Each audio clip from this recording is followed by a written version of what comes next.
இந்த 27வது அதிகாரத்தில் ஈசாக்கு முதிர் வயதாகிறாரு. ஈசாக்குடைய வாழ்க்கை அப்படியே முடிய போகுது. அந்த முடிகிற நேரத்தில் தேவன் யாக்கோபை தெரிந்து கொண்டார். இந்த யாக்கோபுடைய விஷயத்தில் தேவனுக்கு ஒரு மிகப்பெரிய சந்தோஷம் இருந்திருக்கும் அப்படின்னு நான் நினைக்கிறேன். ஏன் அப்படின்னா, ஆபிரகாம் எங்கிருந்தோ கூட்டிகிட்டு வராரு, ஆபிரகாமை காப்பாற்றிட்டாரு, ஈசாக்கையும் காப்பாற்றிட்டாரு. இந்த யாக்கோபு மூலமாக தான் இதுவரை சொல்லப்பட்ட எல்லா தரிசனங்களும் நிறைவேற போகுது. இவன் தான் அந்த 12 கோத்திரமாக மாற போகிறான். இவன் தான் பெரிய தேசமாக மாற போகிறான். அதனால இவனை தேவன் தெரிந்து கொண்டு இவனை நடத்தும் பொழுது ரொம்ப கேர்ஃபுல்லாக நடத்துறாரு. ஒரு மிகப்பெரிய தரிசனத்தை அவன் மேலே இருக்குது அப்படின்னு அவன் உணராமல் இருக்கிறான், தெரியாமல் இருக்கிறான். பல வேண்டாத செயல்களில் ஈடுபட்டாலும் இவனுக்காக நிற்கிறாரு, இவனுக்காக செயல்படுறாரு. இந்த குடும்பத்தை எப்படியாகிலும் தான் உள்ளத்தில் வச்சிருக்கிற மாதிரி ஒரு மிகப்பெரிய சந்ததியை இந்த பூமியில் உருவாக்கணும் அப்படின்றதுல தேவன் கண்ணும் கருத்துமா இருக்கிறார். எப்படி ஒரு வேலையை நம்ம ஒரு வீடு கட்டுறோம், இல்லை ஒரு பில்டிங் கட்டுறோம், ஒரு பிஸ்னஸ் ஆரம்பிக்கிறோம், அதோடைய 90% வேலை முடிஞ்சிருச்சு, இன்னும் சின்ன சின்ன வேலைக்கு மட்டும் தான் இருக்குது. அப்படி இருக்கும்போது எப்படி ஒரு சந்தோஷம் வருமோ, தேவனுக்கு அப்படி ஒரு சந்தோஷம் இந்த யாக்கோபு மேலே வந்திருக்கும். ஆபிரகாம் நல்லபடியாக வழி நடத்திட்டோம், ஈசாக்கும் நல்லபடியாக கீழ்ப்படிஞ்சாரு, யாக்கோபும் கீழ்ப்படிஞ்சிட்டான். இப்போ அந்த 12 கோத்திரங்கள் வந்துருச்சுன்னா இதுக்கப்புறம் பெரிய லெவல்ல ரிஸ்க் இல்லை பாருங்க. இப்போ ஒரு மனுஷனை நோக்கி மாத்திரம் திட்டம் இல்லை, மொத்த தேசமா மாறிடுவாங்க. தேவன் யாரை கொண்டாகிலும் எப்படி வேணாலும் இயேசுவை வெளியே கொண்டு வரலாம். ஃபர்ஸ்ட் தான் ஆபிரகாம் மீதே நோக்கமா இருந்தாரு, ஈசாக்கின் மீது நோக்கமா இருந்தாரு. இப்போ அப்படி இல்லை. நம்ம நல்லா கவனிச்சோம் அப்படின்னா, யார் மீதெல்லாம் தேவனுடைய திட்டம் இருக்குதோ அவங்கெல்லாம் கொஞ்சம் முரட்டாட்டம் உள்ள மனுஷனாவோ, இல்ல வேண்டாத வேலையில செய்யறவங்களாவோ, இல்ல எதிர்த்து நிக்கிறனாவோ, கொலகாரனாவோ இப்படிதான் இருப்பாங்க. நீங்க வேதத்துல எல்லா இடத்துலயும் பாத்தீங்கன்னா அப்படிதான் இருப்பாங்க. மோசே மீது பெரிய திட்டம் இருக்குது. அவன் என்ன செய்யலாம் பாருங்க, 2 பேர் பேசிட்டு இருக்காங்க, சண்டை போடுற மாதிரி தெரியுது, ஒருத்தனை வெட்டி அப்படியே புதைச்சிட்டான். வேதத்தில் நீங்க பவுல பாத்தீங்கன்னா, கடவுளுக்காக பக்தி வைராக்கியமா நிக்கிறேன் அப்படின்னு சொல்லி எல்லா கிறிஸ்தவரையும் பிடிச்சி அடிச்சு துன்புறுத்தி கொன்னு நாசம் பண்றான். யார் மேலாம் தேவனுடைய திட்டம் இருக்கோ அவங்கெல்லாம் சில நாள் தேவனை சந்திக்கிற வரைக்கும் பயங்கரமான ஒரு அலக்களிப்புக்குள்ள அவங்களும் அவங்க குடும்பங்களும் போகிறதா இருக்கிறது. ஆனால் தேவனோடு சந்திப்பு ஏற்பட்டுச்சுன்னா அதுக்கப்புறம் பாருங்க 100% தேவன் அவங்களை கையில் எடுத்துறாரு. அவங்க வாழ்க்கையில் நடக்கிற ஒவ்வொரு விஷயமும் தேவனே செதுக்கிறாரு. ஹல்லேலூயா. அப்ப இந்த யாக்கோபுடைய வாழ்க்கையில அப்படிதான் நடக்குது. யாக்கோபு அப்படின்ற பேருக்கு அர்த்தம் என்னன்னு பாத்தீங்கன்னா எத்தன்.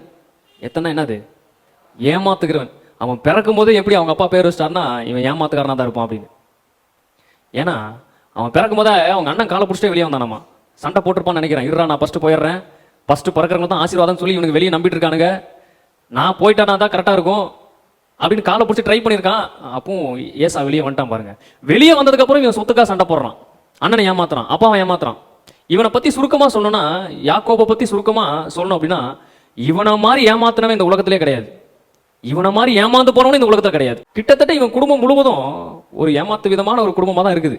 நம்ம பார்க்கலாம் பாருங்க. 27வது அதிகாரத்துல அவங்க அப்பா சொல்றாரு, இந்த வயசுல என்ன சொல்ல ஆரம்பிச்சிட்டாருன்னா, நான் சாக போறேன், நான் சாகிறதுக்கு முன்னாடி பசங்கள்லாம் ஆசீர்வதிக்கணும்னு விரும்புறேன். அதனால ஏசாவை தனியா கூப்பிட்டு சொல்றாரு, நான் உன்னை ஆசீர்வதிக்கணும், அதனால நீ போய் எனக்கு பிடிச்ச மாதிரி வேட்டையாடி கொண்டு வந்து அதை சமைச்சு என்கிட்ட கொண்டு வா, அப்போ நான் அதை சாப்பிட்டு என் ஆத்மா அப்படியே திருப்தி ஆகும், திருப்தி ஆனதுக்கப்புறம் நான் உன்னை ஆசீர்வதிப்பேன், நீ அந்த ஆசீர்வாதத்தை சுமந்தவனா இருப்ப, அது உன் தலைமையில் இருக்கும். அந்த ஆசீர்வாதம் என் முற்பிதாவாகிய ஆபிரகாம் எனக்கு கொடுத்தது, அது என் மேல இருக்குது, அதை நான் உனக்கு கொடுக்குறேன் அப்படின்னு சொல்றாரு. இதை இவங்க அம்மா சைடில் நின்று கேட்டுட்டு சின்ன பையனுக்கு சப்போர்ட் பண்றாங்கல்ல, அதனால அவங்க கூப்பிட்டு சொல்றாங்க, இந்த மாதிரி செய்தி இருக்குது, அப்பா வந்து அண்ணனை ஆசீர்வதிக்கிறேன்னு சொல்லியிருக்காரு, அதனால நீ போய் ஒரு ஆட்டை அடிச்சு அந்த தோல் எடுத்து மேலே போத்திக்கிட்டு, அந்த ஏசாக்கு பாருங்க ஃபுல்லா முடி இருக்குமாமா, கை காலலாம் எந்த அளவுக்கு முடியும், ஒரு ஆட்டை தடவை பார்த்தா எப்படி இருக்கும் அந்த அளவுக்கு முடி. ஈசாக்கு அந்த நேரத்தில் கொஞ்சம் கண்ணு தெரியாம போயிருச்சு. அதனால யாக்கோபு இந்த இடத்துல அவன் பயப்படுறான், ஏமாத்துக்கு பயப்படுறான். அவங்க அம்மா என்ன சொல்றாங்கன்னா, இந்த ஏமாத்தி உங்க அப்பா கண்டுபிடிச்சிட்டாருன்னா அந்த சாபம் ஏமால வரட்டும் அப்படின்றாரு. இந்த யாக்கோபுக்கு எத்தன் அப்படின்னு அவங்க அப்பா பேர் வைக்கிறதுக்கு யார் காரணமா இருந்திருப்பா அப்படின்னா, அவங்க அம்மா தான் காரணமா இருந்திருப்பாங்க நான் நினைக்கிறேன். ஏன்னா இந்த இடத்துல அவங்க அப்பாவை ஏமாத்தும்படி அவங்க அம்மா தான் ஒரு பிளான் போட்டு கொடுக்குறாங்க. அப்படியே இவங்க அம்மாவுடைய குடும்பத்தில் இருக்கிற அந்த லாபான் அப்படின்னு சொல்ற இந்த ரெபேக்காளுடைய அண்ணனை பார்த்தீங்கன்னா அவனும் ஏமாத்துறான், அவனும் ஏமாத்துக்காரனா இருக்கிறான். யாக்கோபு அங்க போய் லாபானுடைய குடும்பத்தில் இருக்கும்போது பெரிய பொண்ணை கட்டி தரேன்னு சின்ன பொண்ணை கட்டி கொடுக்குறான், 10 டைம் சம்பளத்தை மாத்துறான், இப்படி பல ஏமாத்துக்க வேலை செய்யறான். இந்த ரெபேக்காளுடைய குடும்பத்துல இந்த சுபாவம் இருந்ததுனால இது அப்படியே தலைமுறையா அப்படியே வருது பாருங்க. இது எந்த அளவுக்கு வந்துருச்சுன்னா யாக்கோபு வரைக்கும் வந்துருச்சு. இதை எப்படியாச்சும் இதை தடை செய்தே ஆகணும், இதை கட் பண்ணியே ஆகணும். ஏன்னா இவன் மூலியமா கிறிஸ்து வர போறாரு. இந்த சுபாவம் முற்பிதாக்களில் ஒருவனாகி இவனுக்கு இது செட் ஆகாது. அதனால தேவன் வேணும்னே இந்த சம்பவத்தை அனுமதிக்கிறார். ஈசாக்கு ஏமாந்து போனோன்னு யாக்கோபு ஏமாத்தணும்னு அனுமதிக்கிறாரு. அவன் பாருங்க எல்லாத்தையும் ஏமாத்தி எல்லா ஆசீர்வாதத்தையும் வாங்கிக்கிறான். இந்த இடத்துல அவன் யாரை நம்புறானா? தன் தகப்பனை நம்புறான். மனுஷங்கள் மூலமா தான் ஆசீர்வாதம் நம்மளுக்கு வருது. இது வரைக்கும் எல்லா வயதானவர்களும் சாகும்போது ஆசீர்வச்சிருக்காங்க. அந்த ஆசீர்வாதம் தான் நம்ம மேல வந்தாதான் நம்ம ஆசீர்வதிப்போம் அப்படின்னு நம்பினான். ஆனா இவனுக்கு ஒண்ணு என்ன தெரியல அப்படின்னா, நம்ம அப்பாவையே அவர் தான் ஆசீர்வதிக்கிறான்னு இவனுக்கு தெரியல. நம்ம அவரை பார்த்தோன்னா நம்மளுக்கு ஆசீர்வாதம் வரும்னு இவனுக்கு தெரியல. அதனால ஈசாக்கு மனுஷன்ட்ட போய் நிக்கிறான். மனுஷன்ட்டு இருந்து வர்றது எல்லாமே ஏமாற்றமா இருக்கும். அவன் ஆசீர்வச்சு முடிச்சதுக்கு அப்புறம் பாருங்க, இவன் வெளியே போறான், அவங்க அண்ணன் உள்ள வரான், வந்து எல்லாத்தையும் எடுத்து வைக்கிறான். யார்ப்பா நீ கேட்கும்போது நான் ஏசா அப்படின்றான். அப்ப இதுக்கு முன்னாடி போனானே அது யாரு? ஐயோ எங்க தம்பி ஆல்ரெடி ஒரு டைம் கூல கொடுத்து ஏமாத்திட்டான், இப்போ சமையல் செஞ்சு கொடுத்து எங்க அப்பாவையும் ஏமாத்திட்டான், எல்லா ஆசீர்வாதத்தையும் பிடிக்கிட்டான் அப்படின்னு நினைச்சு ரொம்ப மன வருத்தாயி அவனை கொலை செய்கிற நிலைமைக்கு போயிடுறான். இதுதான் இந்த யாக்கோபை குறித்து சொல்லப்படுகிற ஆரம்ப நிலைமை. இந்த ஆரம்ப நிலைமையில நீங்க பார்க்கும்போது அப்பாவை ஏமாத்திட்டான். ரெண்டாவது சகோதரன், அவனுடைய சொந்த அண்ணன் அவனை கொல்லுன்னு துடிக்கிறான். இந்த ரெண்டு சம்பவம் அவன் வாழ்க்கையில ஒரு விதமான நெருக்கத்தை ஏற்படுத்திச்சு. அவங்க அம்மா பார்த்தாங்க, ரெண்டு பேரும் சண்டை போட்டு சாகாம இருக்கிறதுக்கு ஒரு பிளான் பண்ணோம் அப்படின்னா, நீ எழுந்து என் அண்ணன் வீட்டுக்கு போயிரு, லாபான்ட்ட போயிரு, எங்க தேசத்துக்கு போயிரு, உன்னை சமாதானம் ஆனதுக்கு அப்புறம் உன்னை கொல்லுன்ற முடிவெல்லாம் மாறினதுக்கு அப்புறம் உன்னை நான் கூப்பிடுறேன் அப்பாவா அப்படின்னு சொல்றான். இப்போ இவன் தன்னுடைய தகப்பன் வீட்டுல இருந்து எழுந்து லாபான் வீட்டுக்கு போறான் பாருங்க. அங்கே நித்திரை செய்யும்படி படுத்துக் கொண்டான். இப்ப பிரயாணம் பண்ணி போறான், அப்பா வீட்டுல இருந்து போறான், ஒரு பிரச்சனையோடு போறான். போகும்பொழுது அவன் என்ன இருக்கு அப்படின்னா, அப்பா என்ன ஆசீர்வதித்தார் அப்படின்ற அந்த எண்ணம் மட்டும் தான் அவன் இருக்குது. மற்றபடி அவன் கையில ஒரு கோல் மட்டும் தான் இருக்குது, வேற எதுவுமே கிடையாது. சாப்பிட்றதுக்கு சாப்பாடு எடுத்துட்டு போயிருப்பான்னு நினைக்கிறேன். ஆனாதான் வெறும் கோலும் கையுமா அவன் போறான். வேற எந்த காரியமும் அவன் வாழ்க்கையில் இல்லை. ஈசாக்கு கூட அவங்க அப்பா சீமானா இருந்ததுனால ரெபெக்கால கல்யாணம் பண்ணும்போது ஒட்டக நிறைய பொண்ணு வெள்ளி எல்லாம் எடுத்து அனுப்புனாரு. ஆனா இவன் பிரயாணம் பண்ணும்போது இவன் கையில எதுவுமே கிடையாது, எல்லா சொத்தும் அழிஞ்சிருச்சு. கடைசியில இவன் என்ன நினைவோடு போறான் அப்படின்னா, அப்பா என்ன ஆசீர்வதிச்சிருக்காரு, நான் போய் அங்க போய் சமாதானமா இருக்க போறேன், அந்த ஆசீர்வாதத்தை எப்படியோ அண்ணன் இருந்து போராடி நான் பிடிங்கிட்டேன், அண்ணன் இருந்து அதை அண்ணனுக்கு தெரியாம திருடிட்டேன், அந்த ஒரு நம்பிக்கையில் தான் போறான். ஆனா இவனுக்கு போகும்போது தான் தெரியுது, இந்த ஆசீர்வாதத்தை வச்சு, மனுஷனுடைய பலத்தினால் கொடுக்கப்பட்ட இந்த ஆசீர்வாதத்தை வச்சு என்னால எதுவும் பண்ண முடியாது அப்படின்றத தேவன் இவனுக்கு சுட்டி காண்பிக்கும்படியாக அங்க ஒரு செயலை செய்யறாரு. இவன் போய் நைட்டு தூங்குறான், ஒரு கல் எடுத்து வச்சு தலையில வச்சு தூங்குறான். தூங்கும் பொழுது 12வது வசனம், அங்கே அவன் ஒரு சொப்பனத்தை கண்டான்.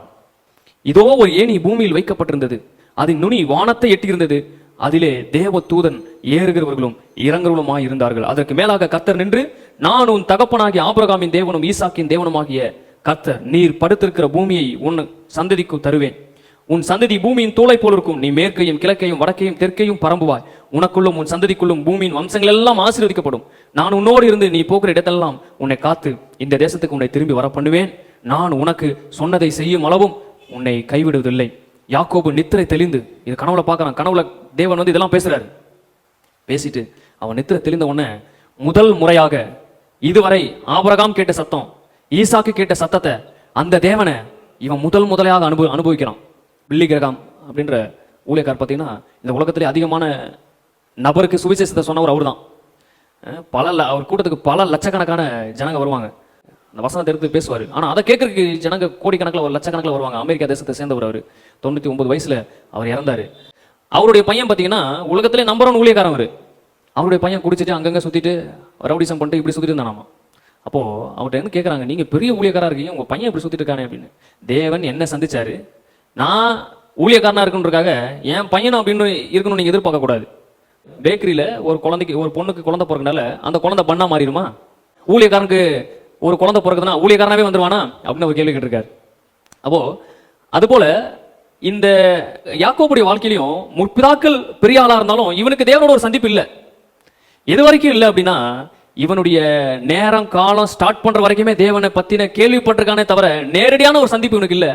என்றைக்கு தேவன் ஒரு மனுஷனை நேரடியா சந்திக்கிறாரோ அந்த மனுஷன் அப்பொழுதுதான் இந்த பூமியில அவன் எந்தெந்த நன்மையெல்லாம் செய்யணுமோ, எந்தெந்த காரியெல்லாம் இவனை குறித்து வைத்திருக்கிறாரோ அது மொத்தத்தையும் அவன் பெற்றுக்கொள்கிறவனா இருக்கிறான்.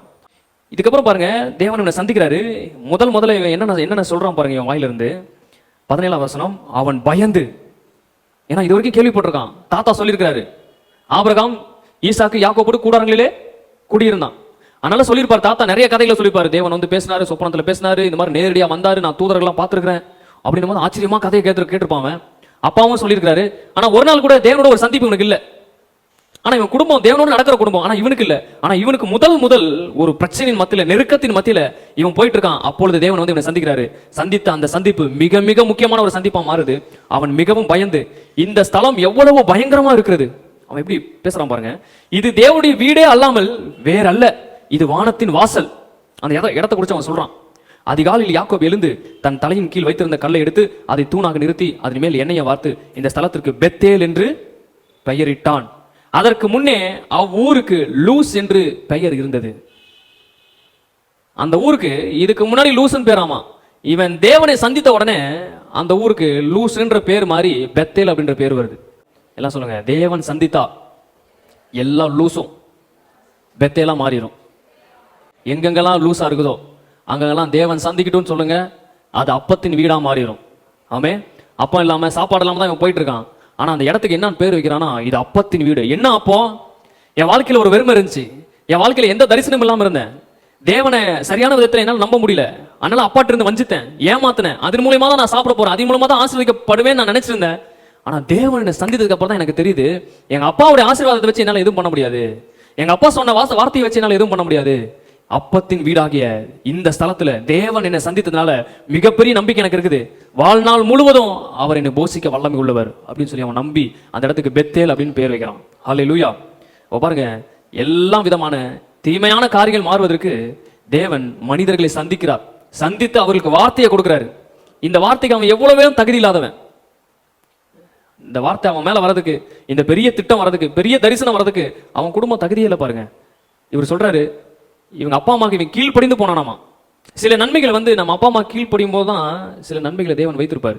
சில நேரத்தில் அந்த கீழ்ப்படிதல் மரணத்தை கூட டச் பண்ற மாதிரி இருக்கும். ஆமே, ஈசாக்கு பாருங்க, அப்பா கீழ்ப்படுகிறான், மரணத்தையே ஏற்றுக்கொள்கிறான். ஆனா அந்த கீழ்ப்படிதல் அவன் வாழ்க்கையில மிகப்பெரிய நன்மையை கொண்டு வருது. இவனும் அப்பா அம்மா கீழ்ப்படிஞ்சு அங்க போறான், அங்க என்ன இருக்குன்னு தெரியாது, அம்மாவுடைய சகோதரன் தான் அங்க இருக்கான்னு தெரியும்.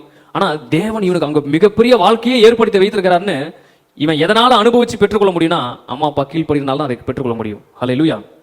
அங்க போறான், அந்த தூணுக்கு பேர் வைக்கிறான். பேர் வச்சு அவன் என்ன சொல்றான் பாருங்க, 20வது வசனத்துல, அப்பொழுது யாக்கோபு, தேவன் என்னோடு இருந்து நான் போகிற இந்த வழியிலே என்னை காப்பாற்றி உண்ண ஆகாரமும் உடுக்க உடையும் வஸ்திரமும் எனக்கு தந்து என்னை என் தகப்பன் வீட்டுக்கு சமாதானத்தோடு திரும்பி பண்ணுவாரானால் கர்த்தர் எனக்கு தேவனா இருப்பார்.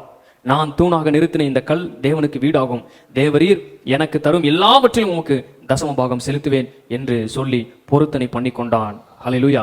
அப்போ போகும்போது எப்படிதான் போறான் அப்படின்னா, இதுக்கு முன்னாடி அந்த யோர்தானை கடந்து அவன் வரும்பொழுது அந்த ஊர்ல இருந்து தன்னுடைய தாயினுடைய ஊருக்கு போகும்பொழுது எதுவுமே இல்லாம வெறுமையா வரான். அப்பா சொல்லப்பட்ட ஆசீர்வாதம் மட்டும் தான் ஞாபகம் இருக்குது. அதுவும் அவன் மனசுல எப்படி இருக்குன்னா, ஏமாத்திட்டோமே, அண்ணன் கொல்ல போறானே ஒரு எண்ணத்தோட வரான். இந்த இடத்துல அந்த எண்ணத்தையே மாத்துறாரு பாருங்க. இந்த இடத்துல அவனுடைய வாழ்க்கையில ஒரு மிகப்பெரிய டேர்னிங் பாயிண்ட் கொடுக்குறாரு. என்ன? தேவனுடைய சந்திப்பு, தேவனுடைய வார்த்தை. இப்போ அதனால நிரம்பியிருக்கான், அதனால அவன் உள்ள ஃபுல்லா நிரப்பப்பட்டிருக்கு. இப்போ வெறும் கோலு கை இருந்தாலும் மிகப்பெரிய தரிசனத்தோட அவன் போறான். நம்ம வாழ்க்கையில சில நேரத்துல எதுவுமே இல்லாம இருக்கலாம், நம்ம கையில வெறும் கோலு கை இருக்கலாம், ஆனா தரிசனம் நம்ம வாழ்க்கையில் இருந்துச்சு அப்படின்னா எல்லாவற்றையும் நம்ம பக்கம் இழுக்கிறதாக இருக்குது. ஆமே, நமக்கு வேண்டிய சகல நன்மைகளையும் மனிதர்களையும் மனிதனுடைய எண்ணங்களையும் அந்த தரிசனம் மாற்றக்கூடியதா இருக்குது. இவன் வாழ்க்கையில எத்தனையோ எதிர்க்கிற மனிதர்கள் வராங்க, இந்த தரிசனம் எல்லா மனுஷனுடைய மனசையும் அப்படியே மாத்துது. ஹல்லேலூயா. அப்போ இவன் அந்த இடத்துல இருந்து வெறும் கோலும் கைமா போய் இந்த பொருத்தனை பண்றான்.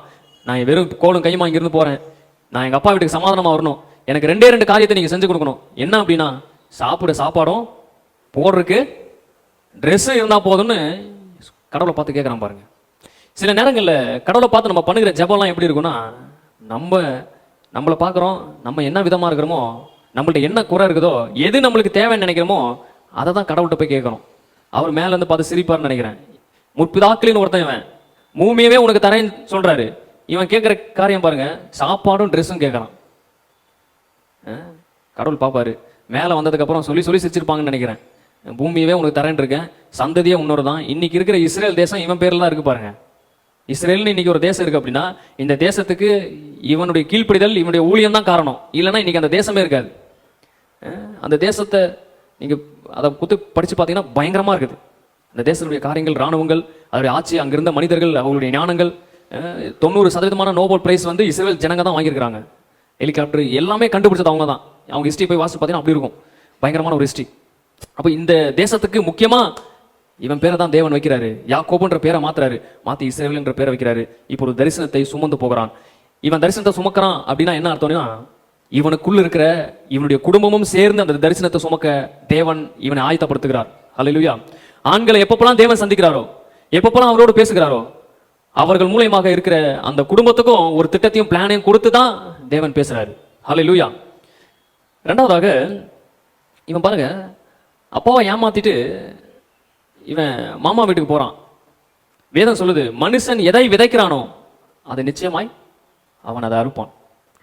இவன் அப்பாவை ஏமாத்திட்டு மாமனா வீட்டுக்கு போகும்பொழுது இவனுடைய வாழ்க்கையில ஒரு கொஞ்ச சீசன் கடவுளுடைய வாழ்க்கையில இருந்தாலுமே அநேக ஏமாற்றத்தை தேவன் அனுமதிக்கிறார். இவன் வாழ்க்கையில நம்ம நினைச்சு பார்க்க முடியாத அளவுக்கு நிறைய ஏமாற்றத்தை இவன் அனுபவிச்சிருக்கான். மரண வழிகள்லாம் அனுபவிச்சிருக்கான். ஆனா இவனுக்கு தெரியல, ஏமாந்து போய் அனுபவிக்கிறான். இவனுடைய வாழ்க்கையிலிருந்து இவனுடைய குடும்பத்திலிருந்து ஒரு காரியத்தை நம்ம கத்துக்கணும். என்னன்னா, நம்ம எதை சின்னதா விதைக்கிறோமோ அந்த விதை வருங்காலத்தில் பெரிய மரமாக நமக்கு தடையாக என்னைக்கு நிற்கும்.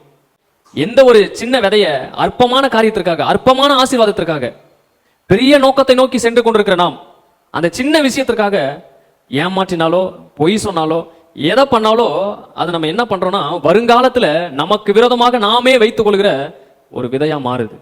இவன் அப்பாட்ட ஏமாத்தினா இவன் போய் சேர்ற இடத்துல பாருங்க என்ன நடக்குதுன்னா, 29வது அதிகாரத்துல 18வது வசனம். இவன் அந்த ஊருக்குள்ள போறான். அங்க மாமாவுடைய பொண்ணெல்லாம் பார்க்கறான், பேர்லாம் சொல்லி கேட்கறான், கரெக்டாக கண்டுபிடிச்சிட்டான். இப்போ வீட்டுக்கு போயிட்டான். ஒரு மாசம் மாமா இவனுக்கு சும்மா சோறு போடுறாரு, சந்தோஷமா இருக்கிறான். ஒரு மாசம் கழிச்சு மாமா சொல்றாரு, நீ என் தங்கச்சி பையனால என் மருமகனா இருக்கிற, நீ சும்மா வேலை செய்யக்கூடாது, அதனால சம்பளம் என்னன்னு கேளு அப்படின்றாரு. இவன் டக்குன்னு பார்த்தான், 2 பொண்ணுங்க இருக்கு மாமாக்கு, இந்த பொண்ணுக்காக 7 வருஷம் வேலை செய்யறேன் அப்படின்னா. அந்த வசனத்தை வாசிக்கலாம், 20வது வசனம். பொண்ணுக்காக 7 வருஷம் வேலை செஞ்சிருக்கான் பாருங்க. சம்பளம் எவ்வளோன்னு கேட்டா சம்பளம் எவ்வளோன்னு சொல்லியிருக்கலாம். அந்த சம்பளத்தை சம்பாரிச்சிருந்தா அந்த பொண்ணு சும்மாவே வந்திருக்கும். எப்படியோ இவனுக்கு தான் கட்டித்தர போறாங்க. தேவையில்லாம பொண்ணுக்கு 7 வருஷம் கேட்டான் பாருங்க. ராகேலுக்காக 7 வருஷம் வேலை செய்தான். அவள் பேரில் இருந்த பிரியத்தினால், அன்புனால அந்த வருஷங்கள் அவனுக்கு கொஞ்ச நாளாக தோன்றினது. 7 வருஷம் கொஞ்ச நாளாம அவனுக்கு. அப்ப எந்த அளவுக்கு பொண்ணை பார்த்தோன்னே விழுந்துட்டான். விழுந்து இவன் புத்தியெல்லாம் ஒரு விதமா போகுது. நம்ம நினைக்கிறோம் இவனுக்கு தான் இப்படி போகுதுன்னு. இது எல்லாமே தேவனுடைய செயலா இருக்குது, தேவனுடைய திட்டமா இருக்குது. இவன் அப்படி செய்யறான் பாருங்க. யாக்கோபு லாபானை நோக்கி, என் நாட்கள் நிறைவேறிச்சு, 7 வருஷம் முடிஞ்சு, பொண்ணை கல்யாணம் பண்ண கூடுன்னு சொல்லும் போது இந்த முழு குடும்பம் சேர்ந்த ஒரு திட்டம் பண்ணுது. இவன் சின்ன பொண்ணுக்காக தான் வேலை செஞ்சான். ஆனா அவர் என்ன பண்றாரு பாருங்க. பின்பு யாக்கோபு லாபை நோக்கி, என் நாட்கள் நிறைவேறின பின்னால் என் மனைவிடத்து நான் சேரும்படி அவளை எனக்கு தர வேண்டும் என்றான்.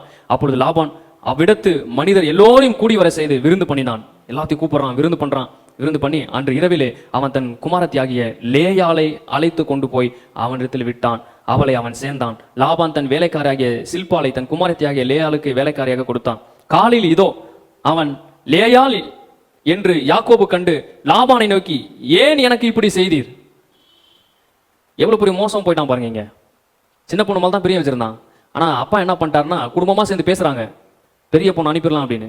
அதுக்கு இவன் மனைவி ஓகே சொல்லுது, இதுக்கு பெரிய பொண்ணு ஓகே சொல்லுது. சின்ன பொண்ணை தானே இவன் நேசிச்சான். சின்ன பொண்ணு கூட ஒரு பிட்டு கூட லீக் அவுட் பண்ணல பாருங்க. சின்ன பொண்ணு ஓகே சொல்லிருச்சு. சரி, நைட்டு ஃபுல்லா இருக்கிறான், அந்த பொண்ணாச்சும் வாயத்தை சொல்லல, அதுவும் சொல்ல பாருங்க. முழு குடும்பமும் சேர்ந்து இவனை ஏமாத்துது.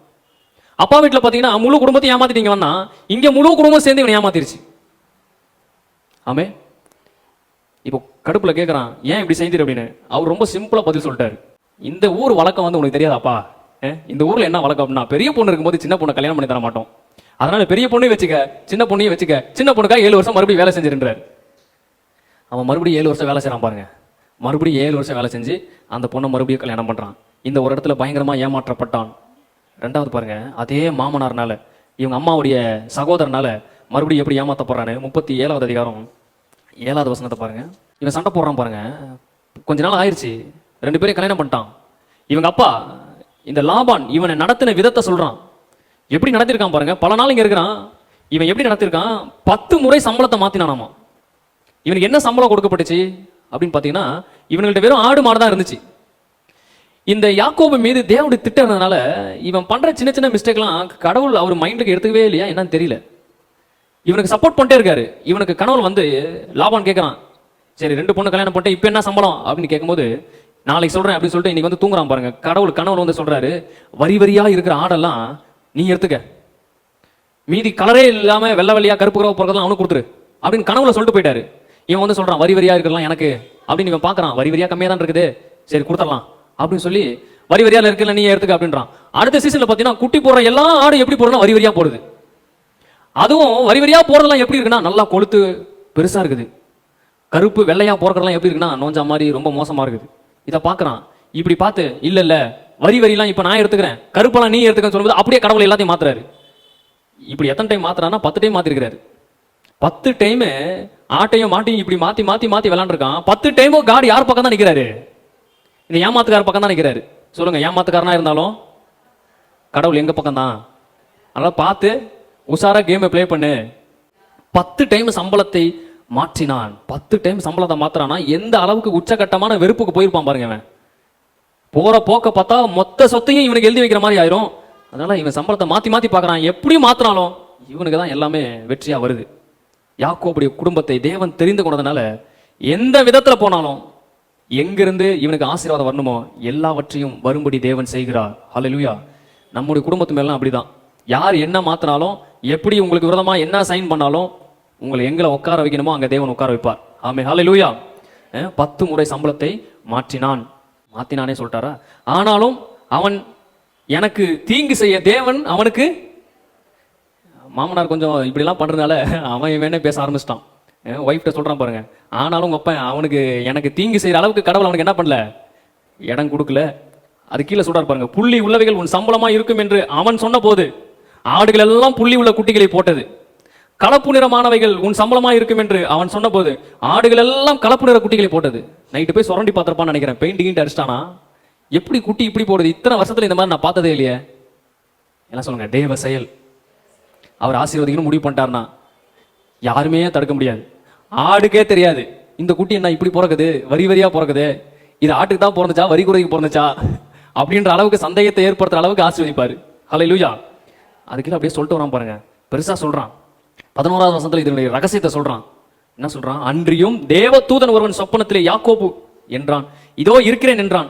அப்பொழுது அவர், உன் கண்களை ஏறெடுத்துப்பார், ஆடுகள் பொலியும் கடாக்களை எல்லாம் கலப்பு நிறமும் புள்ளியும் வரியும் உள்ளவைகளாய் இருக்கிறது. லாபான் உனக்கு செய்கிற யாவையும் கண்டேன். உங்களுக்கு விரோதமா செய்கிற, உங்க குடும்பத்துக்கு விரோதமா செய்கிற யாரெல்லாம் என்னென்ன தீமை செய்யறாங்களோ அவங்கள அப்படியே பார்த்து அப்படியே பேசாம விட்டுருங்க. தீமைக்கு எதிர்த்து நின்று போராடி இருக்காதீங்க. மனிதனுடைய வேலை என்னன்னா தீமை செய்கிற மனுஷனை மன்னிச்சு அவனை அப்படியே விடுறதுதான் வேலை. அப்ப நான் திருப்பலாம் செய்யணவா? அப்ப அவன் செஞ்ச தீமைக்கு என்ன நான் என்ன பண்றது, என்ன பதில் சொல்லணும் அப்படின்னீங்கன்னா, நியாய தீர்ப்பு பதில் சொல்கிறது தேவன். மனிதனுக்கு என்ன வேலை அப்படின்னா அவனை அப்படியே விட்டுரு. பழி வாங்குதல் எனக்குரியது. ஹல்லேலூயா. தாவீது சவுலை நேசித்தான், மன்னித்தான், அவன்கிட்ட இருந்து தன்னை காப்பாத்திட்டான். தேவன் சவுலை நியாயம் தீர்த்தார். ஹல்லேலூயா. நம்ம வேலை என்னமா மன்னிக்கிறது, அவனை முடிஞ்ச அன்பு கூறுது, அவன்கிட்ட இருந்து நம்மளை பாதுகாத்துக்கிறது. அவனை நியாய தீர்ப்பு செய்யற வேலை நம்மளது இல்லவே இல்லை. இவர் சொல்றாரு பாருங்க, லாபான் உன் குடும்பத்திற்கும் உனக்கும் செய்யற எல்லாத்தையும் நான் பார்த்தேன். அதனால அடுத்த சீசன்ல தேவ தூதர்கள் வந்து இந்த ஆடுகளுக்கெல்லாம் எப்படி பிரசவம் வரும் அப்படின்னா எல்லாம் கலர் கலரா குட்டி போடும், வரி வரியா குட்டி போடும். நீ மாமனாட்டு போட்டு வரி எல்லாம் எனக்குன்னு கேளு, அப்படியே மாறிடும் அப்படின்றாரு. ஹல்லேலூயா. இப்போ சொப்பனத்துல இவனுடைய பிசினஸ்க்கு தேவையான சகல ஆலோசனைகள் வருது. இவன் பெருகிறதுக்கு தேவையான சகல ஆலோசனைகளும் பரலோக கவர்மெண்ட் இவனுக்கு சொல்லி அனுப்புது பாருங்க. நம்ம நினைக்கிற சாதாரணமா வந்து சொப்பனத்துல தெரிஞ்சிருச்சு அப்படின்னு இல்ல. கவர்மெண்ட் பிளான் பண்ணி, தேவன் பிளான் பண்ணி பூமியில இவன் ஆசீர்வதிக்கப்படணும்னு சொல்லி இவன்கிட்ட வந்து பேசுறாங்க. ஆமென். அது எவ்வளவு பெரிய விஷயம் பாருங்க. பாகிஸ்தான் மீது இந்தியா ராணுவம் ஒரு அட்டாக் பண்ணுச்சு. இந்த 4 குண்டு எடுத்து போய் போட்டு வந்திருக்குப்பா அப்படின்னு சொன்னாங்க. நீ நினைச்சீங்களா? அவனுக்கு 28 பேரை கொண்டு எத்தனை நாள் ஆச்சு? 10-15 நாள் ஆச்சு. இந்த 10-15 நாளும் கவர்மெண்ட் உட்காந்து பிளான் பண்ணுது, என்ன பண்ணலாம் ஏது பண்ணலாம் அப்படின்னு. அதே போலதான் யாக்கோபுடைய வாழ்வில் சில நன்மைகள் வருவதற்கு, சில ஆசீர்வாதங்கள் வருவதற்கு, எல்லை பெரிதாக்குவதற்கு தேவன் பரலோகத்தில் உட்காந்து பிளான் பண்ணி அவனுக்கு ஆலோசனை கொடுக்குறாரு. தேவன் நம்மளுக்கு கொடுக்குற எல்லா ஆலோசனைகளும் திட்டம் பண்ணி பிளான் பண்ணி தான் நம்மளுக்கு கொடுக்குறாரு. ஹல்லேலூயா. ஆமென். இங்க ஏமாற்றப்பட்டானா 10 முறை சம்பளத்தை மாத்தி மறுபடியும் ஏமாற்றப்பட்டான். 33வது அதிகாரத்துல ஒரு முக்கியமான சம்பவம். எவ்வளவு ஏமாற்றப்படுறான் பாருங்க இவன். 33வது அதிகாரத்துல 3வது வசனத்துல இவன் சொத்து பத்தெல்லாம் திரளாம் வந்துருச்சு.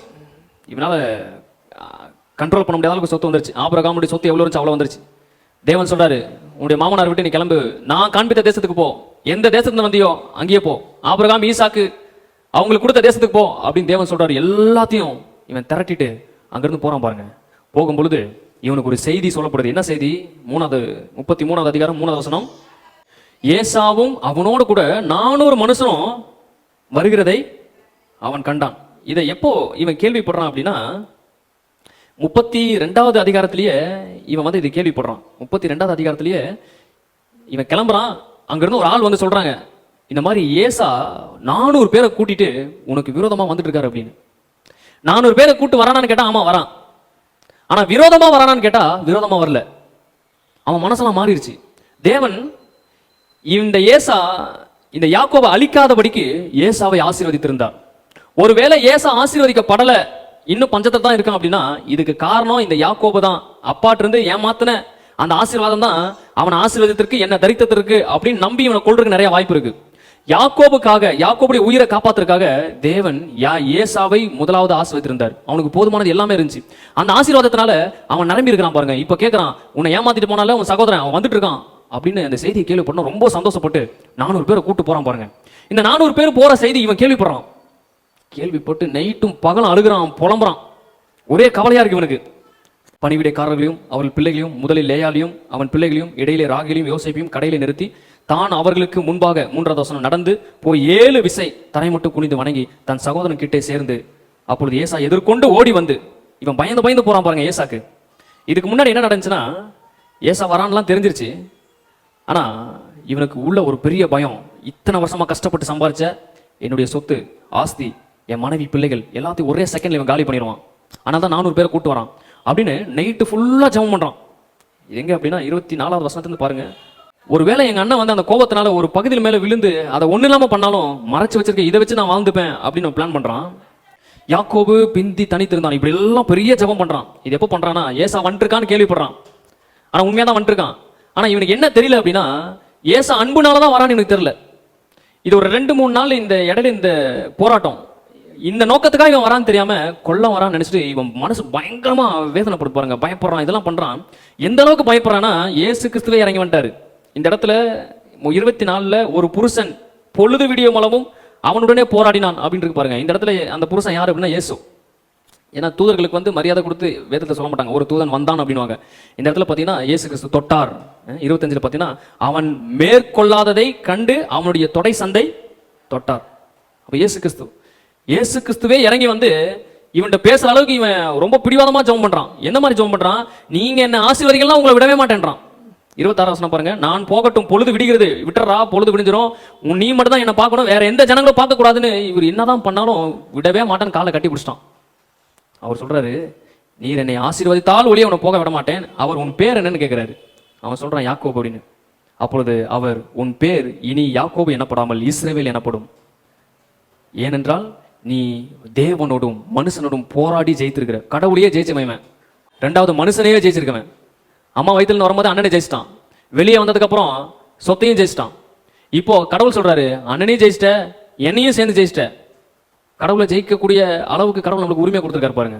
அதனால சொல்றாரு, உன் பேர் இனிமேட்டு யாக்கோபு கிடையாது, எத்தன் கிடையாது. எல்லா ஊரெல்லாம் நினைச்சிட்டு இருக்கு நீ யாக்கோபு, எத்தன் ஏமாத்துறவன்னு. ஆனா எனக்கு மட்டும் தான் தெரியும் நீ ஒரு இஸ்ரவேல், ஹல்லேலூயா, நீ ஆசீர்வதிக்கப்பட்டவன் அப்படின்னு. அப்ப இந்த இடத்துல கடவுளை ரொம்ப ஸ்ட்ராங்கா நம்புறான். நம்பி நீ தானே ஆசீர்வதிக்கணும் அப்படின்றான். ஆனா ஒரு பொய்யான தகவல் நம்புறான், ஒரு பொய்யான ஏமாற்றம் அவன் ஏமாந்து போறான். என்னன்னா, அண்ணன் அழிக்க வரான், அண்ணன் சாகடிக்க வரான் அப்படின்னு 3 நாள் போராடுறான் பாருங்க. கடவுள் ஒரு வார்த்தை கூட, டே அவன் அழிக்க வரலடா, உன் கூட சமாதானமா தான் வரான் அப்படின்னு சொல்லவே இல்லை. ஒரு வார்த்தை கூட சொல்ல பாருங்க. அப்படி சொல்லி தானே முடிஞ்சு. இவன் இந்த மாதிரி கதறி ஜெபம் பண்ண அவசியமே கிடையாது. சில நேரங்கள்ல சில பொய்களை நாம் நம்பும் பொழுது தேவன் அதை தமக்கு சாதகமாக பயன்படுத்திக் கொள்கிறார். அந்த பொய்யிலேயே இவன் இந்த ஒரு இடத்துல மாத்திரம் இல்ல, இன்னொரு இடத்துல பாருங்க, பயங்கரமா ஒரு பொய்யை நம்பிட்டு வாழ்க்கை ஃபுல்லாவே அழுந்துட்டு தான் இருந்தான். யாக்கோபு யோசேப்பினுடைய அந்த வஸ்திரத்தை கண்டு, அதுல ரத்தம் தெளிக்கப்பட்டதை கண்டு, இது என் குமாரனுடைய அங்கிதான் புலம்பினான். தன்னுடைய ரொம்ப நேசித்த இந்த குமாரன் சகோதரர்லாம் சேர்ந்து பொறாமைனால அவனை தூக்கி குழியில போட்டு எகிப்துல வித்துட்டாங்க. இப்ப அப்பாட்ட போய் என்ன சொல்றதுன்னு தெரியாம அப்பாட்ட என்ன சொல்லிட்டாங்கன்னா, அந்த ட்ரெஸ்ஸை கொண்டு வந்து ஒரு ஆட்டை அடிச்சு அந்த ரத்தத்தை மேல தெளிச்சு ஆட்டை இவனுக்கு சாப்பிட்டானுங்க. அதை கொண்டு அப்பாட்ட கொடுக்குறாங்க. அப்பா அதை பார்த்துட்டு பயங்கரமா கத்தி புலம்புறாரு. இவனுக்கு நல்லா யோசேப் மேல பயங்கர பாசம். ஏன் அப்படின்னா, ரொம்ப நேசிச்ச ராகேலுக்கு கடைசியா பிறந்த பையன் இந்த பையன் தான். யாக்கோபுடைய முதிர் வயதுல பிறந்த பையன் இந்த யோசேப். அதனால ரொம்ப செல்லமா இவனை வளர்த்தாரு. டிஃப்ரெண்டான ட்ரெஸ்ஸை கொடுத்தாரு, டிஃப்ரெண்டா இவனுக்கு பாசம் இருந்துச்சு.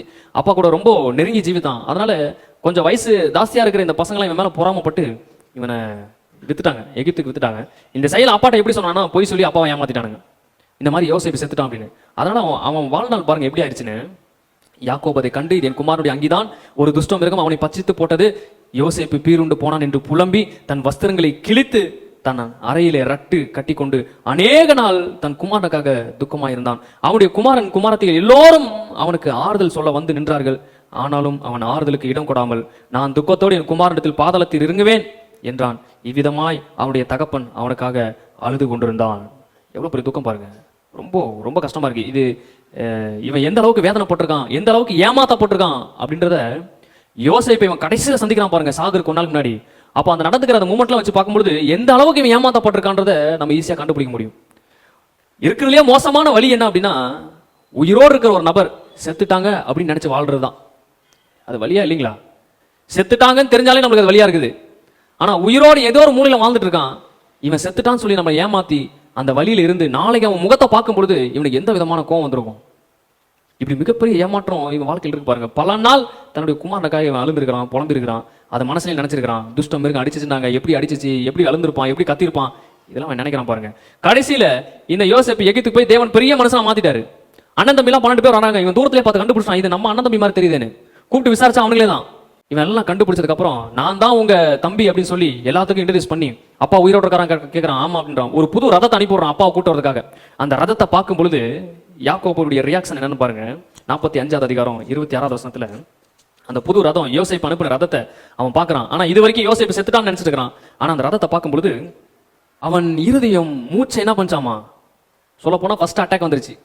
ஃபர்ஸ்ட் ஹார்ட் அட்டாக் வந்துச்சு அவனுக்கு. அந்த செய்தியை கேட்ட உடனே, இவ்வளவு நாள் நான் நம்பிட்டு இருந்த பொய் தான், என் பையன் உண்மையாவே உயிரோடு இருக்கான் அப்படின்னு ஃபர்ஸ்ட் அட்டாக் வந்துட்டு போயிடுச்சு. மூச்சு மேல போய் லாக் ஆயிருச்சாமா, மூச்சை அடைத்தது. அவன் அவர்களை நம்பல.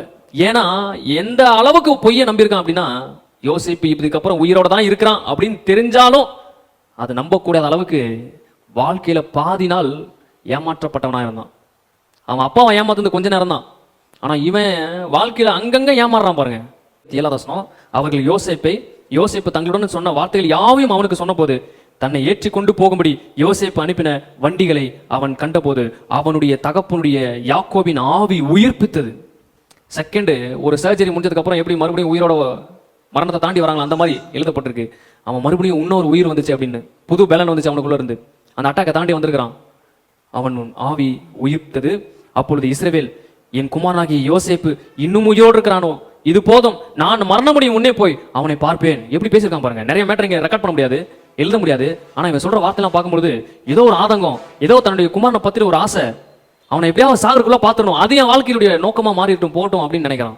இந்த இடத்துல என்ன ஒரு ட்விஸ்ட் அப்படின்னா, கிட்டத்தட்ட ஒரு 30-40 வருஷம் இவன் இந்த பொய்யை நம்புறான். இப்ப எகிப்துக்கு போறதுக்கு இவன் பயப்படுறான். ஏன் அப்படின்னா, ஆபிரகாம் ஈசாக்குக்கு தேவன் என்ன சொன்னார்னா, எந்த தேசத்துக்கு போகாதீங்க, இங்கே இருங்கன்ட்டாரு. இவனுக்கு ஒரு விதமான பயம் வருது. இப்ப மகனா தேவ தரிசனமா அப்படின்னு அவன் உள்ளத்துல நினைக்கும் பொழுது ஆண்டவர் வந்து சொல்றாரு, அவனுக்கு சொப்பனத்துல வந்து சொல்றாரு பாருங்க, 3வது வசனத்துல 46:3, அப்பொழுது அவர், நான் தேவன், நான் உன் தகப்பனுடைய தேவன், நீ எகிப்துக்கு போக பயப்பட வேண்டாம், அங்கே உன்னை பெரிய ஜாதியாக்குவேன். அடுத்த வசனம் பாருங்க, நான் உன்னோடு எகிப்துக்கு வருவேன், நான் உன்னை திரும்பவும் வர பண்ணுவேன், யோசேப்பு தன் கையால் உன் கண்களை மூடுவான் என்று சொன்னார். இது எப்பங்க சொல்றாரு? யோசேப்பு உயிரோடு இருக்கான்னு தெரிஞ்சு, யோசேப்பு ரதத்தை அனுப்பியிருக்கான்னு தெரிஞ்சு, இப்போ வந்து கடவுள் என்ன சொல்றாருன்னா, யோசேப்பு தான் நீ சாகும்போது கண்ணை மூடுவான் அப்படின்னு சொல்றாரு. இதை அண்ணன் தம்பி பொய் சொல்லும்போது, இவன் வேதனை போடும்போது, துக்கப்படும் போது, அன்னைக்கே கடவுள் வந்து, ஏய் உன்னை ஏமாத்துறானுங்கடா, உன்னை பொய் சொல்றானுங்க, உன் பையன் ஒன்னும் சாகல, உயிரோட தான் இருக்கிறான் அப்படின்னு சொல்லிருக்கலாம்ல, சொல்லியிருந்தா நிம்மதியா இருந்திருப்பான்ல. ஆனா தேவன் பாருங்க, சில வழிகளையும் சில வேதனைகளையும் சில பாதைகளையும் நாம் அதில் பயணிக்க வேண்டும் என்று அவர் அனுமதிக்கிறார். ஏன் அனுமதிக்கிறாரு? அந்த வழியிலையும் வேதனையிலையும் நீ மட்டும் பங்கெடுக்கிறதுல, நானும் சேர்ந்ததுல பங்கெடுக்கிறேன். அந்த வலியும் வேதனையும் மரணமும் ஒரு நாளும் உன்னை மேற்கொள்ள முடியாது. உன் பையன் மேல உயிரை வச்சிருக்க தெரியும், ஆனா பையன் மரித்தாலும் நான் வச்சிருக்க திட்டத்தை சுமந்து கொண்டு இந்த பூமியில நீ வாழுவ, அதுக்கு தேவையான கிருபைகளை நான் கொடுப்பேன் அப்படின்றதுக்காகவே இவனுக்கு பையன் அந்த எகிப்து தேசத்துக்கு இவன் கொண்டு போகப்பட்ட போது தேவன் வந்து சொல்லாம, கடைசி நேரத்தில் எனக்கு உண்மை தெரிஞ்சதுக்கு அப்புறம் வந்து சொல்றாரு, யோசேப்பு உயிரோட தான் இருக்கான், நீ சாகும்போது அவன் தான் கண்ணை மூடுவான் அப்படின்றாரு. ஹல்லேலூயா. நம்ம வாழ்க்கையில சில சம்பவங்கள் நமக்கு தெரியாம இருக்கிறது தான் நல்லது. தெரியாம இருக்கிற நேரத்துல தான் நம்ம இன்னும் கடவுள்கிட்ட அதிகமா நெருங்குறதுக்கு அது ஒரு வாய்ப்பா மாறும். அது மிகப்பெரிய ஏமாற்றம். இவன் விதைச்சது ஒண்ணு, ஆனா அறுத்தது பாத்தீங்கன்னா ஏகப்பட்டதை அறுத்துட்டான். என் வாழ்வில் பெரிய மோசத்தை அறுத்துட்டான். ஆனா நிறைய நன்மைகளை விதைத்தான். இவன் என்ன நன்மைகள் விதைத்தான்? தேவனை நம்பினான், தாய் தகப்பன் கீழ்ப்படினான். ஒரு தீமையை விதைக்கும் பொழுது இத்தனை தீமை ரிட்டர்ன் வரும் அப்படின்னா நம்ம ஒரு நன்மையை விதைக்கும் பொழுது நிச்சயம் நன்மை வரும் நம்ம எதிர்பார்க்கறதுல சந்தேகமே கிடையாது. அதில் எத்தனை பேர் எதிர்பார்க்குறீங்க நன்மை வரும்னு? நன்மையை விதைச்சிருக்கீங்களா? நீங்க இயேசு விசுவாசத்தே நீங்க நன்மை தான். நீங்க அவர் நம்புறதே ஒரு விதை தான். அந்த விதை நித்திய ஜீவனாக சந்தோஷம் சமாதானம் எல்லாவற்றையும் திரும்ப உங்களுக்கு தரும். இந்த யோசிப்புக்காக தேவன் எல்லா மனுஷனுடைய ஆர்ட்டையும் அவன் பக்கம் அப்படி திருப்புறாரு. ஆப்போசிட்ல இருக்கிறவன் எவ்வளவு நல்லவனா இருந்தாலும் சரி, ஆப்போசிட்ல இருக்கிறவன் எப்படிப்பட்டவனா இருந்தாலும் சரி, இந்த யாக்கோபுக்காக தேவன் அனைத்து மனிதனுடைய இருதயத்தையும் அவன் பக்கமா திருப்புறாரு. அது உதாரணம் நம்ம பார்க்க 31வது அதிகாரத்துல 23வது வசனத்தை பாருங்க. இப்பொழுது அப்படின்னா இந்த யாக்கோபுடைய மாமனார் யாக்கோபு எல்லா சொத்தையும் எடுத்துட்டு மனைவி பிள்ளைகள்லாம் கூட்டிட்டு தன்கிட்ட சொல்லாம போயிட்டான், மாமனார்ட்ட சொல்லாம போயிட்டான், ஊரை விட்டே போயிட்டான். அது இவனுக்கு சொல்லப்படுது. இந்த மாதிரி ஒரு மருமகன் உன்ட்ட சொல்லிட்டு போலியா, என்னங்க வீட்டுக்கு வந்து ஒரு மாமனார் மரியாதை கொடுக்காம சொல்லாம போயிருக்கானே அப்படின்னு சொன்ன பயங்கரமா கோவம் வருது இவனுக்கு. கோவம் வந்தானே இவன் பாருங்க தன்னுடைய சகோதரர்கள்லாம் கூப்பிட்டு இன்னைக்கு உனக்கு ரெண்டுல ஒன்று பார்த்தலாம். ஏன்னா ரொம்ப நாள் இவங்க குடும்பத்துல ஒரு ப்ராப்ளம் புகஞ்சிட்டே இருக்குது. அப்பா ஏமாத்திட்டான்றான், இல்ல இவன் தான் ஏமாத்திட்டான், இப்படி ஒரு ஏமாற்று வேலையா போயிட்டு இருக்கனால மாமனார் இது ஒரு நல்ல வாய்ப்பா பயன்படுத்தி இவனை ஏதோ ஒன்று பண்ணணும்னு நினைக்கிறாரு. ஒன்னு செயல்ல பண்ணும், இல்லைன்னா வார்த்தையில இவனை கொன்றணும் அப்படின்னு நினைக்கிறாரு. அப்பொழுது அவன் தன் சகோதரி கூட்டிக் கொண்டு 7 நாள் பிரயாணம் பந்தம் அவர்களை தொடர்ந்து போய் கீலேயாத் மலையிலே அவனை கண்டுபிடித்தான். இவன் கண்டுபிடிக்கிற அந்த ராத்திரி தேவன் அவனுடைய மாமனார் என்ன சொல்றாரு பாருங்க. அந்த ராத்திரி தேவன் சீரியனாகிய தேசத்தனாகிய லாபானுக்கு சொப்பனத்திலே தோன்றி, இது வரைக்கும் ஒரு நாள் கூட இவன் சொப்பனமே பார்த்தது கிடையாது. நம்மளுக்காக எந்த காரியத்தையும் உடைச்சிட்டு போய் தேவன் வேலை செய்வாரு, பார்க்காததான் பார்க்கறான். இவன் சொப்பனத்தை பார்க்கறான். சொப்பனத்தில் தோன்றி, நீ யாக்கோபோடு நன்மையே அன்றி தீமை ஒன்றும் பேசாதபடி எச்சரிக்கையா இரு. நீ அவன்கிட்ட போய் பேசுறது அப்படின்னா நல்லதை மாத்திரம் தான் பேசணும். தீமை கீமை ஏதாவது பேசுன ரொம்ப கேர்ஃபுல்லா இருந்துக்க, அடுத்த அடி உனக்கு தான் வரும் அப்படின்றாரு. சொப்பனத்துல போது மிரட்டுறாரு அவனை.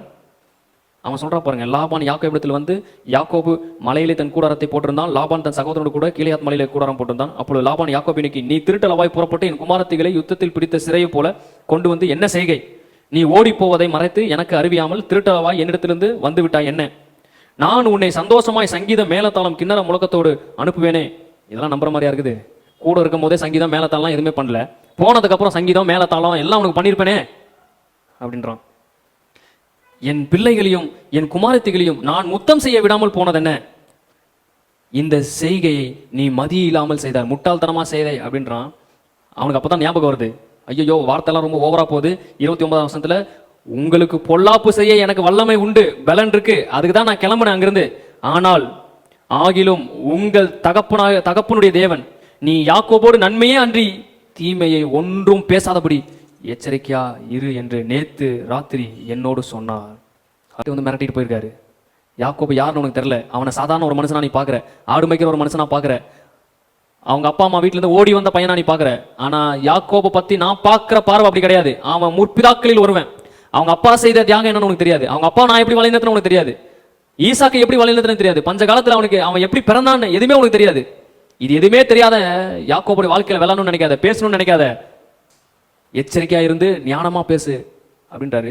அந்த ஞாபகம் வந்தவொடனே அவன் உசாரா அவன்கிட்ட பேசி சமாதானமா வழி அனுப்பி விட்டான் பாருங்க. அல்லேலூயா. இந்த யாக்கோபுக்காக தேவன் தீமை செய்ய நினைக்க வேண்டும் நினைந்த மாமனுடைய மனதையே மாத்தினார்.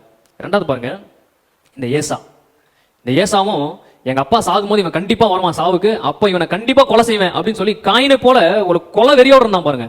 இப்படிப்பட்ட கொலை வெறியோடு இருக்கிற ஒரு மனுஷன் சீக்கிரமா மனசு மாறுவான் நீங்க நினைக்கிறீங்களா? ரெண்டாவது இவனை ரொம்ப ஏமாத்திட்டான். இவன் 2 டைம் ஏமாத்திட்டான். ஏமாற்றப்பட்டவர்கள் சீக்கிரமா அவன் வந்து தெளிவடைகிறது கொஞ்சம் கஷ்டம். அந்த யார் ஏமாத்துறாங்களோ அவங்க பக்கத்துல அவங்க நெருங்கி அன்பு கூடுறது ரொம்ப கஷ்டம். ஆனா தேவன் இவனுக்காக என்ன பண்றாரு பாருங்க, ஹெலோகே இஸ்ரேல் என்று பெயரிட்டான். ஏன் இந்த பாட்டை நம்ம பாடுறோம், ஹேல் ஹெலோகே ஹேல், அந்த பாட்டை பாடுறோம் பாத்தீங்களா? அந்த பாட்டுக்கு பேர் வச்சவனே இவன் தான். ஏல் ஹெலோகே இஸ்ரேல் என்று ஒரு பலிபீடத்தை கட்டி பேர் வைக்கிறானாமா. இந்த பலிபீடத்தை கட்டி பேர் வைக்கிற காரணமே என்ன அப்படின்னா, தேவன் ஏசாவுடைய மனசை மாத்துறாரு. அழிக்கணும், கொல்லணும், இவனை நாசம் பண்ணணும் அப்படின்னு நினைச்ச அந்த மனுஷனுடைய இருதயத்தை எனக்காக தேவன் மாற்றினார். அப்படிப்பட்ட எண்ணத்தை அவன் மனசுல இருந்து எடுத்தாரு, வேரோட பிடிக்கிட்டாரு. அதனால்தான் அவனை கொடுத்து வாசிக்கிறோம் 33 நாள்ல. அப்பொழுது ஏசா எதிர்கொண்டு ஓடி, இவன் வரான்னு தெரிஞ்சு யாக்கோபு கூட பயத்துல நடந்தா வரான். ஆனா ஏசா எப்படி வரானா, அந்த இளைய குமாரன் தூரத்துல இருந்து வரும்பொழுது அந்த தகப்பன் எப்படி ஓடி வந்தான் பாருங்க, அந்த மாதிரி ஓடி வரான். இது எப்படிப்பட்ட சீன் கொஞ்சம் நினைச்சு பாருங்களேன். கொல்லணும், அழிக்கணும், இவனை ஒண்ணாம பண்ணு நினைச்சவன் சகோதரன் பார்த்து ஓடி வந்து கழுத்தை கட்டி பிடிச்சி அவன் தழுவி அவன் கழுத்தை கட்டி கொண்டு அவனை முத்தம் செய்தான். இருவரும் அழுதார்கள். சீன் எப்படி இருக்கும்னு நினைச்சு பாருங்க. 2 பசங்க சண்டை போட்டு கொலை வெறியோடு இருக்கிறவங்க மனசு மாறி அப்படி நடந்துக்கிற அந்த விதம் வந்து இது நிச்சயமா கடவுள் செஞ்சா மாத்திரம் தான் முடியுமே தவிர இது மனுஷனால முடியாது. ஈசாக்கு என்னதான் யாக்கோபை பத்தி நல்லது சொன்னாலும் இவன் கேட்க மாட்டான். இது கடவுள் செய்த வேலை. ரெண்டாவது, இவன் இப்படி மாறதுக்கு மிகப்பெரிய காரணம் என்னன்னா, தேவன் இவன் ஆசீர்வதிச்சாரு. ஏசாவை ஆசீர்வதிக்கல அப்படின்னா இது நடந்திருக்காது. இந்த யாக்கோபு இப்பவும் தந்திரமா வேலை செய்யறான். அண்ணனுக்கு 400 மாடு, 400 ஆடு, 400 ஒட்டகம், இதெல்லாம் பார்த்தா மனசு மாறிடும் சொல்லி அனுப்பி விடுறான் பாருங்க. அதுக்கு ஏசா என்ன பதில் சொல்றான் பாருங்க. சகோதரனே, எனக்கு போதுமானது உண்டு, உன்னுடையது உனக்கே இருக்கட்டும். என்கிட்ட என்னென்னலாம் இருக்கணுமோ எல்லாம் தேவன் கொடுத்துருக்காரு. எல்லாமே என்கிட்ட இருக்குது. இந்த 400 மாடு, ஆடு, நீ கொடுத்த கிஃப்ட் எல்லாம் எனக்கு வேணாம். இவன் காலில் விழுந்து இந்த கிஃப்ட் எல்லாம் ஏத்துக்க. நீ வந்து எனக்கு கொண்டிருக்கணும், ஆனா நீ எனக்கு கொல்லாம அன்பு செய்த, முத்தம் செய்த, என்ன இப்ப இவ்வளவு பெரிய அன்புக்கு நான் பாத்திரம் இல்ல, அதனால தயவு செஞ்சு வாங்கிக்க காலில் விழுகிறான். இவன் ரொம்ப பிடிவாதம் பண்ணதுனால 11ஆம் வசனத்துல தேவன் எனக்கு அனுக்கிரகம் செய்திருக்கிறார், வேண்டியதெல்லாம் எனக்கு உண்டு, ஆகையால் உமக்கு கொண்டு வரப்பட்ட என் காணிக்கையை ஏற்றுக்கொள்ளும் என்று சொல்லி அவனை வருந்தி கேட்டுக்கொண்டான். அப்பொழுது அவன் அதை ஏற்றுக்கொண்டான். நிறைய ஆசீர்வாதம் இருக்குது. தேவன் ஏசாவை வெறுத்தார் அப்படின்றதுக்காக அவனை சும்மா இல்ல, அவனையும் ஆஸ்வதிக்கிறாரு. எந்த அளவு ஆஸ்வதிக்கிறாரு? ஒருத்தன் ஏதோ ஒரு கிஃப்ட் கொடுத்தா கூட வேணாப்பா, என் வீடு ஃபுல்லா இருக்குது, அந்த அளவுக்கு ஆஸ்வதிக்கிறாரு. ஆமே, யாக்கோபுக்காக ஏசாவினுடைய கடினமான மனதை, மோசமான மனதை, கொலைவெறி பிடித்த அந்த மனதை யாக்கோபுக்காக தேவன் மாற்றினார். நம்முடைய உலகத்திலையும் யார் இப்படிப்பட்ட மனதோடு இருக்காங்களோ அந்த இருதயத்தை தேவன் மாற்றுவார். நம்ம ஜெபம் பண்றது என்ன? ஆண்டவரே, ஒன்னு ரட்சியும், இல்லைன்னா பச்சியும். ஒன்னு எரிஞ்சு போனோம், இல்லைன்னா சபைக்குள்ள வந்து முட்டி போட்டு அல்லையிலையோ ஆமேன்னு கை தட்டணும். அப்படி இல்லை பாருங்க. அவனை சுதந்திரமா திறந்து விட்டுருங்க. அவன் ஹார்ட்டை மாத்துறது தேவனுடைய வேலை. அவன் என்னைக்கா இருந்தாலும் மறுபடியும் சகோதரன் வரான்னு தெரிஞ்சுன்னா ஓடி வருவான். என்னைக்கா இருந்தாலும் அவன் மனது மாற்றப்படும். அதுக்காக தான் இயேசு கிறிஸ்து கடினமான நேரங்கள்ல மனிதர்கள் மத்தியில தேவன் நமக்காக வேலை செய்வார். ஆமென். மூணாவது ஒண்ணே சொல்லி நான் முடிக்க போறேன். இந்த யாக்கோபு இப்படிப்பட்ட ஃபால்ட் இருந்தாலும், ஏமாற்றம் இருந்தாலும், இவனை தெரிந்து கொள்றதுக்கு முக்கியமான காரணம் என்னன்னு பாத்தீங்கன்னா, இவன் காடோட பயங்கரமா கனெக்டடா இருந்தான். இது எனக்கு பயங்கரமா ஆச்சரியப்படுத்துது. இவன் கடவுளுடைய உறவுல ரொம்ப, போன வாரம் சொன்ன மாதிரி ரேடார் மாதிரி காடை வந்து இவன் ஸ்கேன் பண்றவனா இருக்கிறான், கவனிக்கிறவனா இருக்கிறான். கடவுளுடைய ஒவ்வொரு திட்டத்தையும், திட்டம் இல்லாத ஒரு இடத்துல இவன் பயணிக்கும் போது கடவுளுடைய திட்டத்தை விசாரிக்கிறவனா இருக்கிறான். 28:12 அந்த அதிகாரத்துல பார்க்கும்போது, 28 அதிகாரம் 12ஆம் வசனத்துல, அங்கே அவன் ஒரு சொப்பனத்தை கண்டான். அந்த சொப்பனத்துல தேவ தூதர்கள் இறங்குறத பார்க்கறான். அப்ப தேவன் யாக்கோபுடைய வாழ்க்கையில சொப்பனத்தின் மூலமாய் அவனோடு பேசினார். கிறிஸ்தவ வாழ்க்கைய நீங்கள் உங்க குடும்பத்துக்காக, உங்களுக்காக ஏதோ ஒரு விதத்துல தேவன் உங்களுக்கு பேசணும். ஒண்ணு செவி கேட்க பேசணும், இல்லைன்னா விசேஷத்த விதமா பரிசுத்தாவுடைய சத்தத்தை நீங்க உள்ள கேட்கறவனா இருக்கணும். அதுல ட்ரெயின் ஆனீங்கன்னா அது தெரியும், இல்லைன்னா அதை கேட்க முடியாது. அப்படி இல்லைன்னா ஈஸியா காடு ஒரு மனுஷனை எப்படி ரீச் பண்றாருன்னா சொப்பனம் தான். அவன் ஃப்ரீயா தூங்கும் போது அப்பதான் அவர் வேலை செய்ய முடியும். அப்ப வந்து வேலை செஞ்சுட்டு போயிடுறாரு. ஒரு கிறிஸ்தவன் நிச்சயமா அவன் சொப்பனம் பார்த்தே ஆகணும். வாலிபர்கள் மீதும் மூப்பர்கள் மீதும் நான் என்ன பண்ணுவேன், சொப்பனத்தையும் தரிசனத்தையும் காண்பிப்பேன் அப்படின்றாரு. இப்போ ஒரு கிறிஸ்தவலா இருந்தீங்கன்னா கடவுள் உங்களுடைய குடும்பத்தை நடத்துற அந்த விதத்தை நீங்க கண்டுபிடிக்கணும். இதன் மூலியமா தான் கடவுள் என்ன நடத்துறாரு அப்படின்னு. அல்லேலூயா. சும்மா படுத்து எந்திரிச்சா ஒரு 10 சொப்பனம் வரணும் உங்களுக்கு. மீரியம்கிட்ட தேவன் சொல்றாரு, ஒருவன் தீர்க்கதரிசியா இருந்தால் அவனுக்கு நான் என்னை எப்படி வெளிப்படுத்துவேன் அப்படின்னா, சொப்பனத்தினாலும் தரிசனத்தினாலும் தன்னை அவனுக்கு வெளிப்படுத்துவேன். சவுல் தேவன் விட்டு வழிமாறி போகும்போது சொப்பனத்தினாலும் தரிசனத்தினாலும் அவனுக்கு என்ன பண்ணலையாமா, தேவன் எந்த உத்தரவும் கொடுக்கலையாமா. ஆனா சாலமோன் வழிமாறி போகும்போது தேவன் அநேக தரம் சொப்பனத்தினாலும் தரிசனத்தினாலும் அவனோடு பேசி அவன் கேட்காம போயிட்டானாமா. அப்போ நீங்க தேவனோட நடக்கிறீங்க அப்படின்றது என்ன அடையாளம்னா, ஒண்ணு தேவன் உங்கள்ட்ட பேசணும், அதை உணரணும், அது அவர் தான் பேசினாருன்னு நிச்சயமா தெரியும். ரெண்டாவது, அதிகமா நீங்க படுத்து எந்திரிக்கும் பொழுது தேவனுடைய திட்டத்தோட நீங்க எந்திரிக்கணும், சொப்பனத்தோட எந்திரிக்கணும். அப்படி நடக்குது அப்படின்னா நீங்க தைரியமா இருக்கலாம், நீங்க தேவனோட நடக்கிறீங்க. யாக்கோபு போல உங்க மீது இருக்கிற திட்டத்துல தேவன் ரொம்ப ஈடுபாடோட செயல்படுறாரு. 31 அதிகாரம் 3ஆவது வசனத்துல கர்த்தர் யாக்கோபை நோக்கி பேசுறாரு. இப்போ ஃபர்ஸ்ட் தரிசனம் காமிச்சாரு, இப்போ அவனை நோக்கி அவனோட பேசுறாரு. ஒரு சத்தத்தை கேட்கறான். அவன் நீ எதை நம்பணும் அப்படின்றத பேசுறாரு, நீ எதை விசுவாசிக்கணும் அப்படின்றத பேசுறாரு, உன் வாழ்க்கைக்கு எது ஆதாரம் அப்படின்றத இவன்ட்ட பேசுறாரு. அப்ப தேவன் பேசுறாரு. அவர் பேசுறதை எப்படி கண்டுபிடிக்கலாம்? அதிகமா அவர் நம்ம நம்பும் பொழுது, அதிகமா அவர் நம்ம இருதயத்தை ஆளுகை செய்யும் பொழுது அவர் பேசுகிற சத்தத்தை நம்மளால கேட்க முடியும். வானத்தில் பேசினார், அவனோடு நேரடியாக பேசினார். 32:1 பார்த்தீங்கன்னா, யாக்கோபு பிரயாண பணியில் தேவ தூதர்கள் அவனை சந்தித்தார்கள். எக்ஸ்ட்ரீம் லெவலுக்கு அவனை கூட்டு போறாரு. தேவ தூதர்களுடைய சந்திப்பை கொடுக்குறாரு. அப்படிப்பட்ட ஒரு கடவுளுடைய இணைப்பை அவன் அளவில்லாம பெற்றிருந்தான். நைட்டு ஃபுல்லா காலை பிடிச்சு போராடி இருக்கானா. அப்ப நினைச்சு பாருங்க எந்த அளவுக்கு கடவுளுடைய பிரசனத்தை அவன் விரும்புறவனா இருக்கிறான். அவனோட பேசிட்டார்.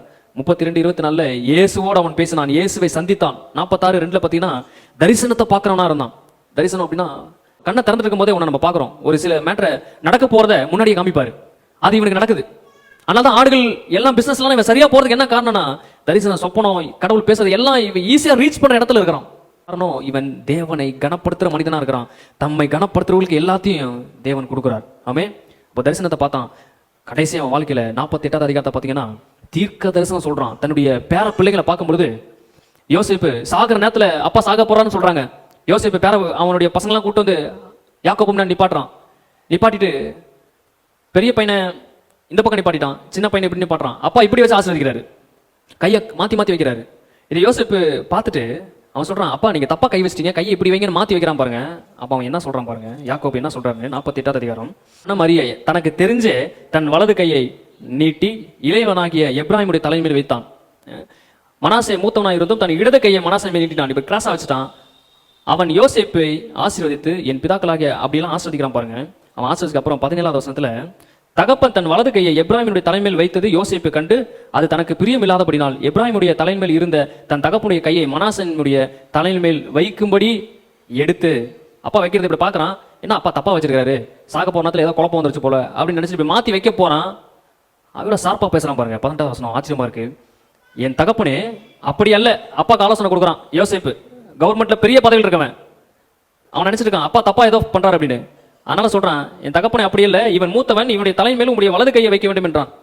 அவன் தகப்பனோ தடுத்து, அது எனக்கு தெரியும். எப்படி பேசலாம் பாருங்க, அது எனக்கு தெரியும். என் மகனே அது எனக்கு தெரியும்.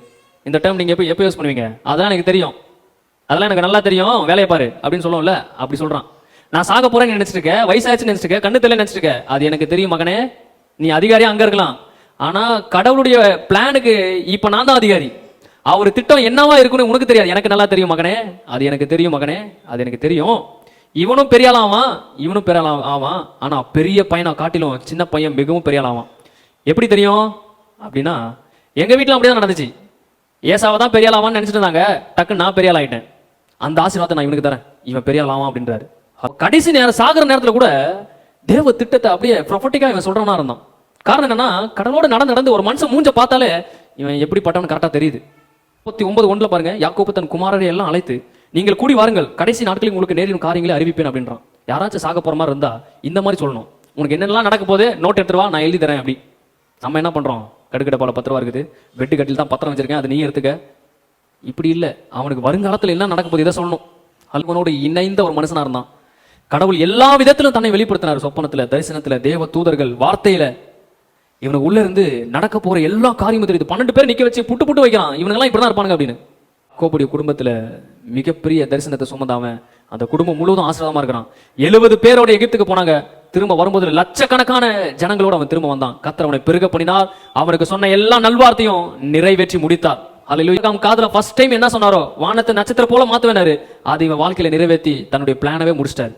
அவன் கடைசியா சொல்றான், நீங்க இந்த தேசத்துல நிச்சயமா அங்க போயிருவீங்க, அதனால நீங்க போகும் பொழுது இங்க உங்க வம்சத்துல யாரெல்லாம் சாகுறாங்களே எல்லாம் எலும்பி எடுத்துட்டு போயிருங்க, நம்மளுக்கு இந்த தேசம் கிடையாது, நம்மளுக்கு ஆபிரகாமுக்கு சொன்ன தேசத்தை நம்ம குடியிருப்போம் அப்படின்னு சொல்றான். மிகப்பெரிய நன்மை ஆசீர்வாதம் அவன் குடும்பத்தில் வருது. ஆமென். நம்ம குடும்பத்திலையும் தேவன் யாக்கோபை தெரிந்து கொண்டது போல நம்மளையும் தெரிந்து கொண்டிருக்கிறார். யாக்கோபு இப்படி ஒண்ணுமில்லாம தேவ தரிசனத்தை சுமந்துட்டு இருந்தானோ, அது போல சில நேரங்கள்ல நம்ம வாழ்க்கை எளிமையா இருக்கலாம், ஆனா மிகப்பெரிய தரிசனத்தை நம்ம சுமக்கிறோம். ஆமென். கர்த்தர் நம்மளை ஆசீர்வதிப்பார். எழுந்து நிற்போம்.